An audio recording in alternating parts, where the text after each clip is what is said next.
All right. Hello, everyone. Yeah, so this is our recent paper. Me and my advisor, Vijay, worked on this. And let me just start right away with the first words. So what exactly is the setting here? Cardinal-Utility matching market. So the setting I mean is a very classic one. Oh, by the way, let me smaller.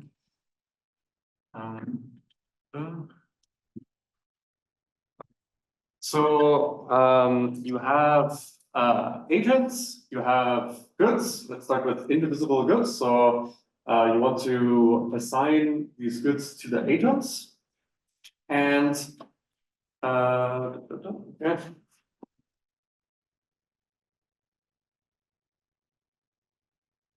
And I'm talking here about linear cardinal utilities. Every agent has some rational numbers that describes how much they like each of the goods. And the goal is to find some perfect matching between all the agents and all the goods. So to set this up formally, we have some sets A for agents, G for goods, and some non-negative rational utilities. And the task is find some perfect matching that has quote-unquote desirable properties to see. Now, one question I want to answer very quickly before we go on is why cardinal utilities? So in many matching markets, people talk a lot about ordinal utilities. There's actually one good reason to think about matching markets with cardinal utilities, which is that you can get a significant increase in efficiency if you have access to the cardinal utilities. So there are some examples where you can improve every single agent by a big factor at this. Now, this setting is very classic, and there's a very classic solution to it called the Highland-Zakauser mechanism. And this is an idea that goes back to 1979 that essentially has four main steps. The first step is that indivisible goods are hard to deal with matchings. So just make everything divisible. And what do I mean by make divisible? We're going to split every good into one unit of probability shares. And once you've done that, we're going to turn this into a market that's very similar to the Fisher market that we've seen earlier by giving every agent one unit of some fake currency, one fake dollar. Then you find a market equilibrium in the resulting market, which, as I said, is like a Fisher market, except that you have this matching constraint, this unit demand constraint. And finally, once you found your market equilibrium, if you want an integral matching, then you need to run some randomized bounding, which turns it into a loss. This is the Highland-Zakauser mechanism. And kind of the critical part from a computational perspective is the step 3, finding this competitive equilibrium. So the competitive equilibrium in the HC market, it's called the HC equilibrium, consists of an allocation of goods to agents and prices with 3 properties. The first is I want a fractional perfect matching. So each good should be used exactly once. Each agent should get exactly 1 unit of good. The second is that no agent should spend more than their $1 big dollar that they got. And the third is that every agent gets an optimal utility maximizing bundle. So these are the 3 key conditions. Now, HC equilibria are very nice. So the paper that this all comes from Highland and Zakauser, they show that HC equilibria always exist, at least under some very minor assumptions. And moreover, they have nice properties. So an HC equilibrium is Pareto-Optimal. You cannot improve one agent without hurting another. And it's Envy-free. No agent prefers another agent's bundle to their own. Moreover, it's also incentive compatible in some sense, which I won't go into right now. But kind of the high level observation is, okay, they show the equilibrium exists, it satisfies all these nice properties. So we're done, except of course the problem, and you know what session we're in, and you find this equilibrium. And the answer is no. So there's a fairly recent result which shows that finding even an approximate HC equilibrium is PPAD hard, at least for a small epsilon. And moreover, it's also typically quite hard to find these in practice. So HC is a bit problematic from a computational perspective. And this raises one question, and actually Jugal asked a question like this just 30 minutes ago, which is, well, if we can't find equilibrium, maybe we can at least find some other mechanism that has some of these properties. So what if I just ask about envy-free and Pareto? Is there some algorithm that finds just these two properties? And what we will see today is that, in fact, this is already PPAD hard. So even without the equilibrium, just finding EFPO allocations is hard. On the other hand, if you're happy with an approximate solution, well, that you can do. So you can find something which is basically a 2 approximation. It's 2 approximately envy-free, 2 approximately incentive compatible. And okay, so let's get into the PPAD hardness. Sorry, can I just quickly ask, what does the 2 factor here mean exactly? Is it like yeah, so for envy, multiply the other agents? Yeah, like you don't envy anybody by a factor of 2. And same with incentive compatibility. By lying, you cannot improve more. Okay, so let's get into this PPAD hardness. So how are we going to show this? Are we going to show some circuit construction? No, actually, the reason why this is PPAD hard is because computationally, you can actually directly reduce EFPO to HZ. Now, not in the sense that if you take an arbitrary instance that EFPO is the same as HZ. Typically, so as I mentioned before, every HZ allocation is EFPO, but in the other direction, there are typically many more EFPO allocations that are not HZ. In particular, for example, HZ on some instances has only rational equilibria. EFPO allocations, there are always rational ones, and typically many. In fact, there is like a polyhedral description of EFPO solutions, and that's why they're rational. So they seem initially quite different. So the kind of high-level idea of our reduction kind of consists of 3 components. The first is, as I said, typically there are many more EFPO allocations than HZ. So what we're going to do for the reduction is you give me an instance, I'm supposed to find an approximate HZ equilibrium. I'm going to modify that instance in such a way that I don't really change the HZ equilibria, but I cut off all the EFPO allocations which are not from HZ. And we'll see a little bit of how that's done. The second question, though, is that HZ equilibrium has prices involved, but an EFPO allocation, it's just an allocation. So where do the prices come from? And the prices essentially come from the second welfare theorem, right? So if you have an allocation which is Pareto-optimal, there are some budgets and prices that support it. The problem is that those budgets are not equal like they are in HZ. And the equality of the budgets is going to come from the Envy-Freeness in some way, as we see. Okay.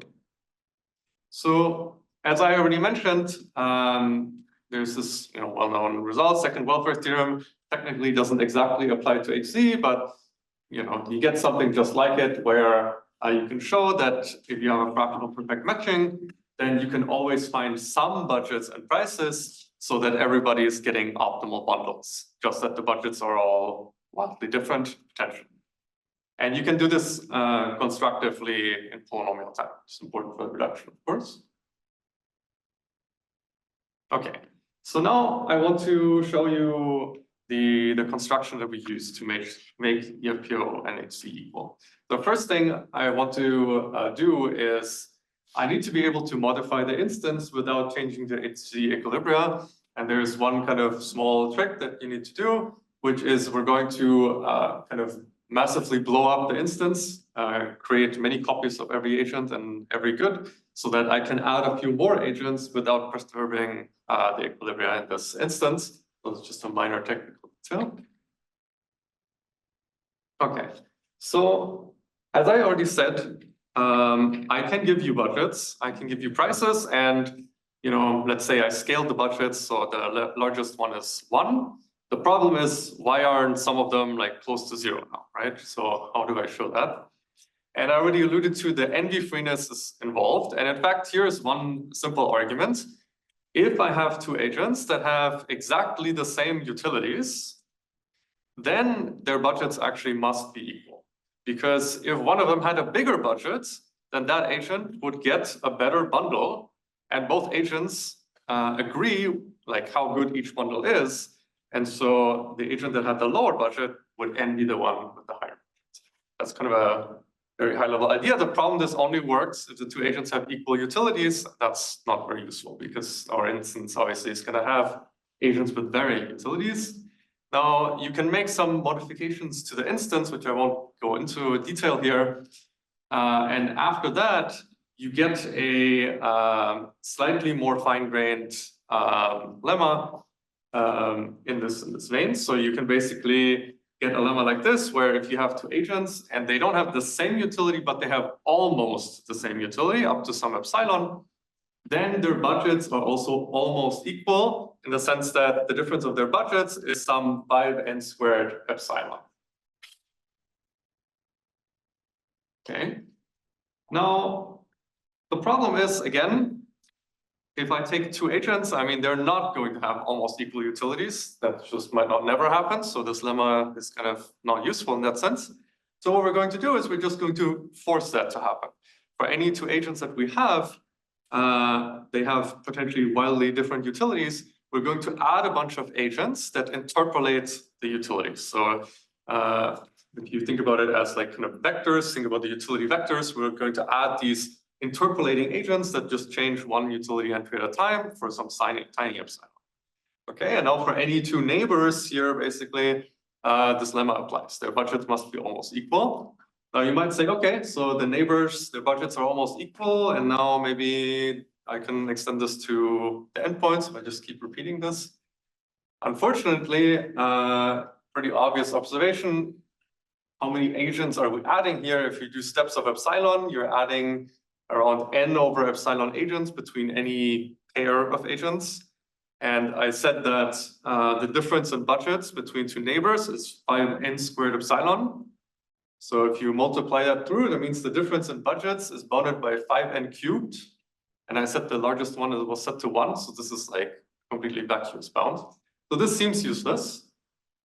But here comes kind of the big trick, which is that you can get a slight generalization of the previous lemma. So I said, if the utilities are exactly equal, then the budgets are equal. That's actually a little bit too strict. So you can say, you don't need the utilities to be equal. What you need is that the two agents agree which bundles are optimal, regardless of what the numbers are. So they just need to agree on the sets of optimal bundles. And let me demonstrate this. So I'm going to talk very briefly about, let's just drop the matching constraint for now. Just think about like a Fisher setting. And let's think about an agent and 4 goods. And I plotted the 4 goods here with their bang per buck, utility per price. Now, in a Fisher market, you know that the optimal bundle, just you spend all your money on the best bang per buck goods. Now, take this agent, where currently good 4 has the best bang per buck. What happens if I increase the utility of good 1? So these two agents, they don't have the same utility vectors, but they must have the same budget. Why? Because both agents would want to spend all their money on G4, and if either of them had slightly more or less money, the guy with the lower money would envy the person with the higher money.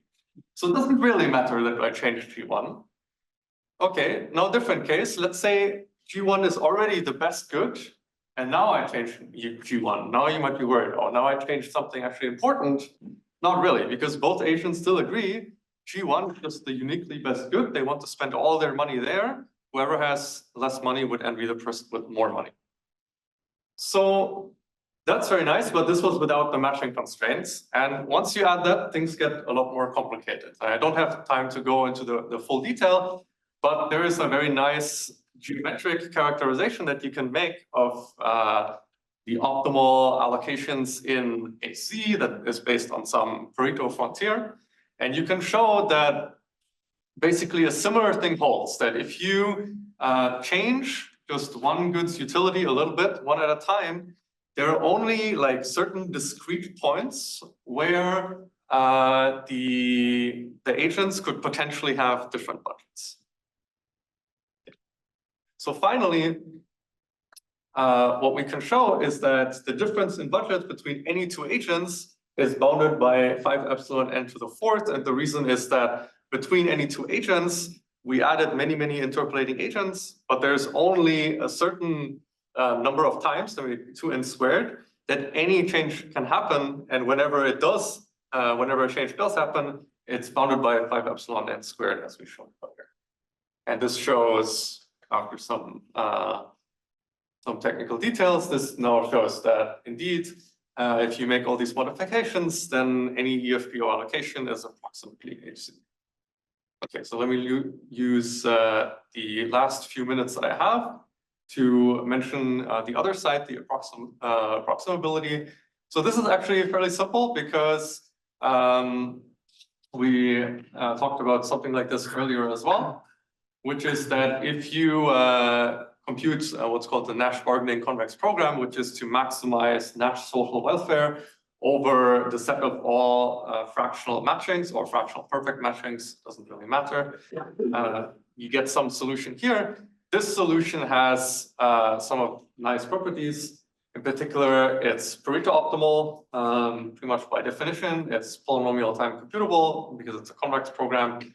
And as we see in this paper as well, this is not only too approximately envy-free, it's also too approximately incentive compatible. So all you have to do to get an approximation is just maximize the Nash social welfare, which in our mind kind of restores a little bit of order. So we have this very nice HC mechanism.